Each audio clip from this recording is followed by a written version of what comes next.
Rebonjour à tous, nous sommes le 25 juin 2026 et c'est ma deuxième vidéo du jour. Je veux vous montrer comment ne pas tomber dans le piège de certains experts, psychanalystes, qui usurpent, qui abusent de leur statut d'expert pour piéger des personnes, notamment des parents protecteurs, des lanceurs d'alerte, ou toute autre personne qui pourrait gêner dans notre société, c'est-à-dire révéler des vérités, en les convoquant au sein de leur cabinet en libéral. Je vous montre, cela s'inscrit, je vous rappelle, dans la demande de mise sous tutelle que mon père a formulée en décembre 2025. Donc je vous rappelle les faits, donc vous voyez c'est une ordonnance, donc encore une fois, au nom du peuple français. Pour autant, j'ai quand même effacé cette fois-ci le nom des juges et de la greffière et le nom du médecin qui est mandaté, parce que je ne veux qu'il y ait aucune pression sur ces personnes. Les juges et magistrats doivent pouvoir exercer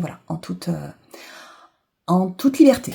Donc là, vous voyez en tout cas que effectivement, il y a un certificat médical circonstancié établi le 4 décembre 2025 par le docteur Thierry Ginolac. Et puis vous voyez que ce sont un courrier de monsieur Robert Alric. Manifestement, il y a eu un échange avec le juge des tutelles et le docteur Ginolac. Le docteur Ginolac toujours répond, le 23 février 2026. Et puis voilà, on continue. Robert Alric, bon.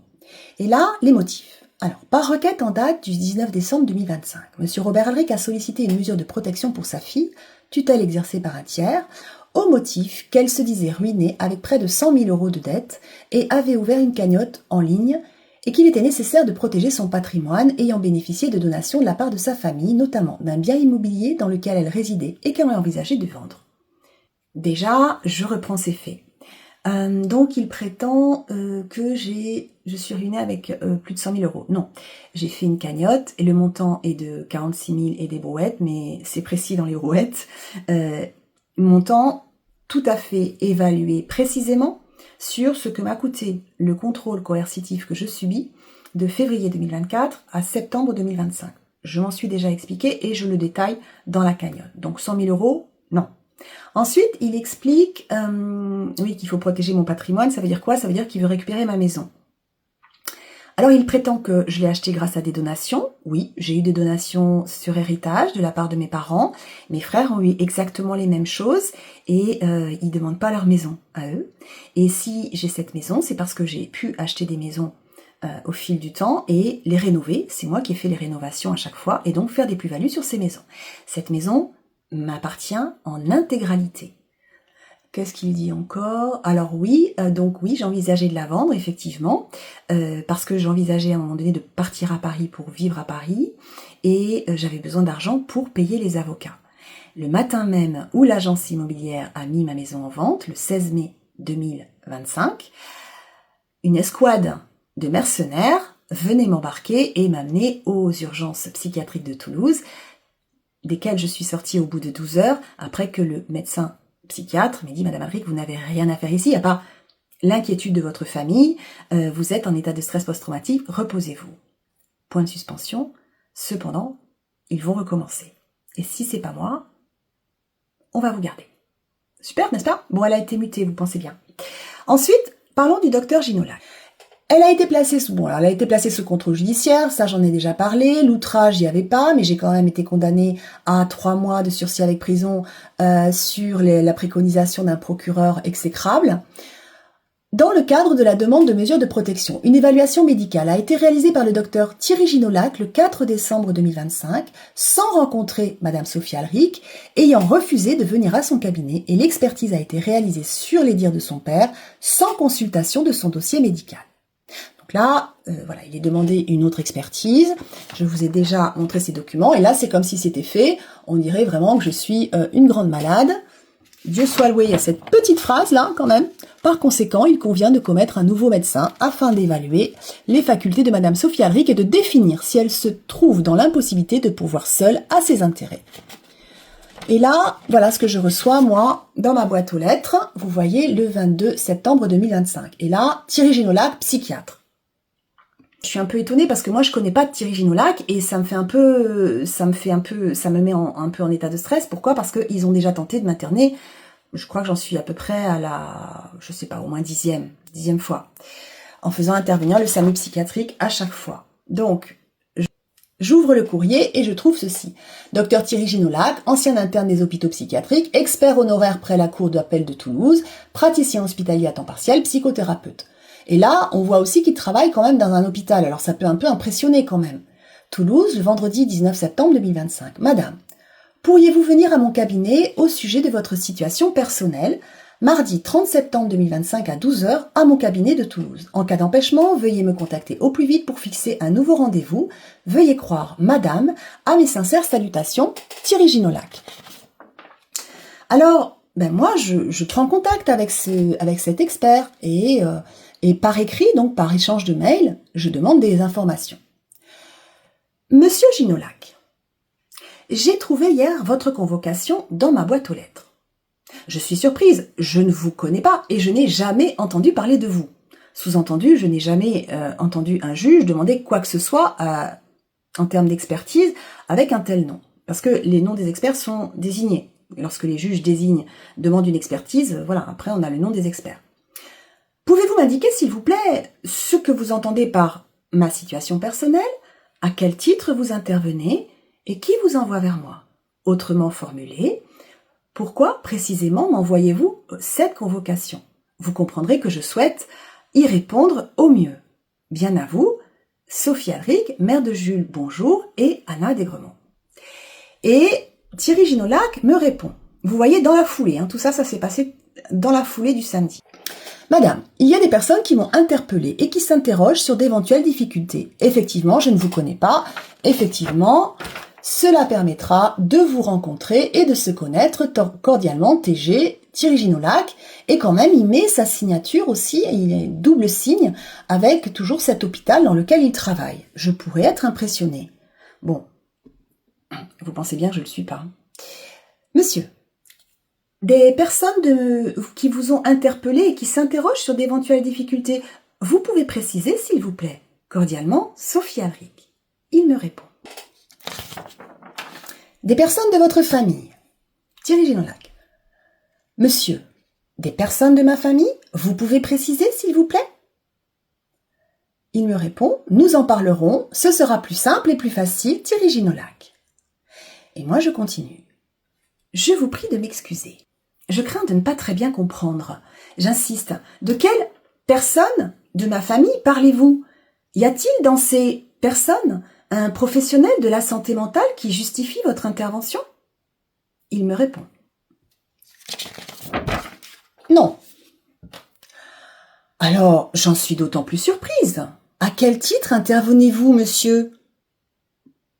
Et là, il commence à comprendre que ça va chauffer et il répond plus à mes mails. Donc moi, je l'aide. Puis-je vous aider? Peut-être avez-vous reçu un appel de mon ex-beau-père, monsieur Jean-Pierre Bonjour, psychiatre, psychanalyste, expert près les tribunaux comme vous? Je le sais effectivement inquiet quant à ma santé mentale. Sophie Alric.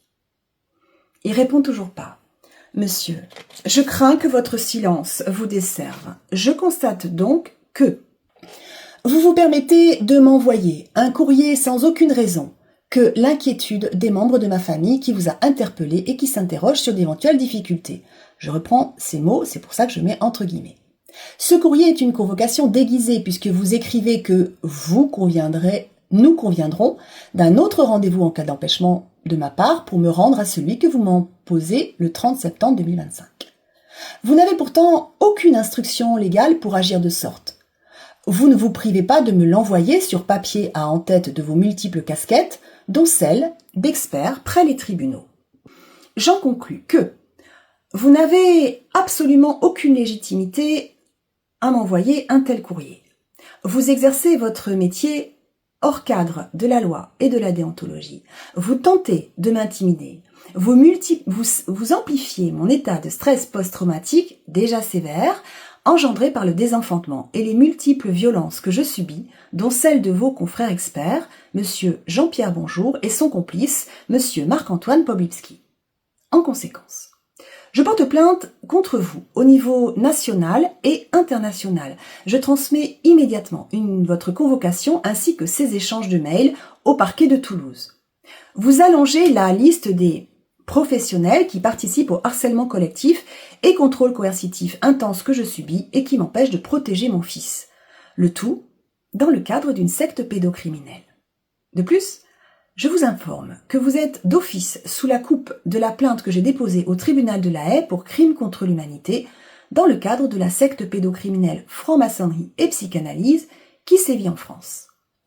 En conclusion, ces personnes de ma famille vous auront menti sur mon intelligence et mon état psychique. Je vous invite à me laisser tranquille et œuvrer autant que vous le pourrez pour la libération de mes enfants. Pour information, votre nom est cité sur LinkedIn depuis la réception de votre lettre. N'oubliez pas de lire les commentaires. Je ne peux que vous conseiller de faire profil bas. Et je lui mets le lien pour qu'il aille constater effectivement que j'ai écrit un article sur ce qu'il vient de m'envoyer. Autant vous dire que ça a beaucoup réagi sur LinkedIn. Je vous invite à y aller, il est toujours en ligne. En vous remerciant d'avoir œuvré pour le dévoilement de la vérité, je vous salue tel que mes valeurs chrétiennes me l'imposent et vous souhaite bon courage pour la suite. Et là, vous constatez que cette fois-ci, je signe Sophie Alric, mère de Jules Bonjour et Anna Desgremont, experte dans la lutte contre la pédocriminalité et les sectes, candidate aux prochaines élections présidentielles. Elles auront lieu avant 2027. Vous pourrez me faire confiance sur ce point. Bon, les dates, voilà, c'est pas tout à fait ça. Je pense qu'on verra bien. S'unir pour la liberté et pour la paix. Et je précise encore, Monsieur Ginolac, je vous remercie d'accuser réception de mon dernier message et m'assurer que vous l'avez bien compris.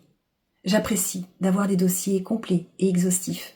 Et surtout, je n'entends pas me faire marcher sur les pieds, ni me faire empoisonner la vie, et encore moins subir de nouveaux obstacles dans le sauvetage de mes enfants. Bien à vous, post-scriptum, il semblerait que certains de vos collègues disent de moi « qui s'y frotte, s'y pique ».